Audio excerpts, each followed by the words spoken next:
Well, if you didn't catch the top of the news, we have some breaking news on Hurricane Matthew, a Category 5 storm now.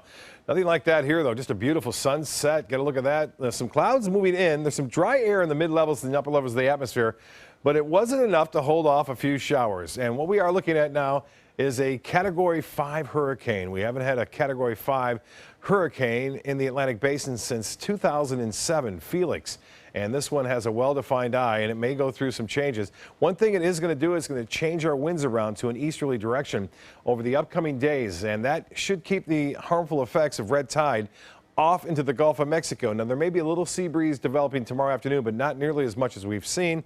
That westerly flow is gone now. We're going to see a return to that east to southeasterly wind flow, and that's a good thing as far as the red tide goes.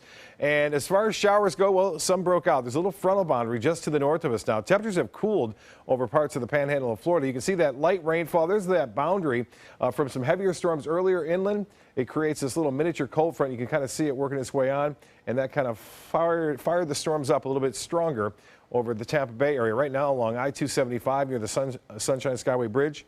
Quite a bit of rain there, pretty heavy rain. Not a lot of lightning, light to moderate precipitation occurring throughout all of western Manatee County, Longboat Key, and near Palmetto. Rainfall amounts, not all that impressive near the coast, but a little bit more so inland. Arcadia, just around there, over 1.5 inches. Currently at the airport, we have some clear skies and 75 on the dew point. That's way up there now. East to southeast winds light at 3 miles an hour. The high today, it warmed to 90, and 88 is our normal high, so a little bit above average. No rainfall officially at the airport since earlier today. We have had some showers there, about 1/10 of an inch recorded. Look at the cooler temperatures. That's that front. 60s in Tallahassee and Pensacola. Sarasota now at 80 degrees. Orlando at 74. And temperatures much cooler inland in Sebring, Lake Placid. Temperatures in the upper 70s to low 80s right there near the coast. 75 in Punta Gorda.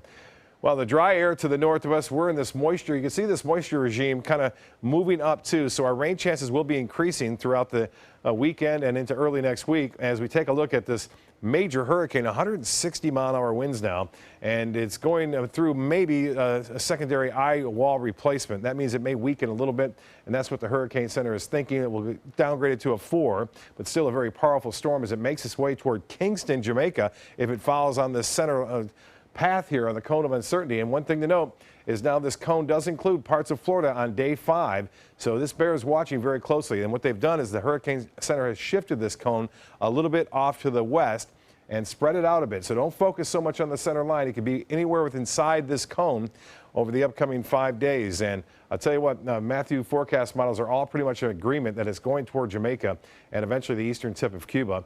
And then from there, it spreads out a bit as it makes its way off toward the north. Now, there's a chance that we could see some bands of the showers and storms kind of rotating around it, but we won't get any hurricane force winds here, it doesn't appear, as it moves through time. But look at all the warm water temperatures throughout this region into the mid to upper 80s. And so although it's been battling shear, it's expected to be a little bit more favorable.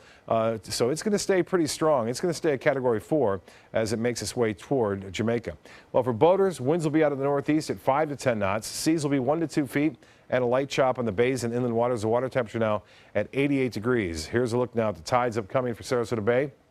The next high tide will be at 12:54 in the morning. Isolated storms continuing to wind on down here. The 7-day forecast shapes up like this. A 40% chance for showers on Saturday and Sunday. More activity Monday and Tuesday. We'll be watching the tropics closely as we move through the latter half of the weekend as well.